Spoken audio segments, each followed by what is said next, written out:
President Emerson Mnangagwa has reportedly increased his security detail in response to assassination threats. Sanabina mashoko atinoti mutungamiri wenyika owedzera security yake pamusoro pema-assassination threats aiwa azikanwa nenyika yose, akauya akakandwa in anonymity. Panapa tiri kuona kuti aiwa mutungamiri wenyika athreatenwa zvakanyanyisa.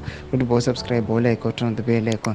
Timina mzimba mudanyora chiti Mnangagwa, who already travels with more than 50 security aides, is said to have significantly bolstered this already expansive team, adding to a security budget that now costs the national treasury millions of dollars. Sources revealed that additional security has been deployed not only to his entourage, but also those responsible for guarding his residences.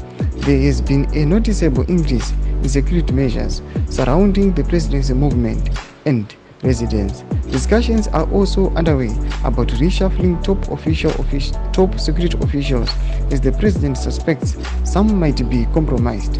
A highly placed source informed Simai on Sunday. The assassination threat reportedly came in the form of a letter which was distributed widely, with copies sent to various government ministries and media organizations. The heightened security comes amid political tensions in Zimbabwe, where Mnangagwa faced criticism for his government's economic policies, alleged corruption, and authoritarian practices. Domashwa nomudanyo panapa komuna mzimba achiti aiwa nyanga mutungamiri wenyika yeZimbabwe ane security yakawandisa iri more than 50 pesi panofamba.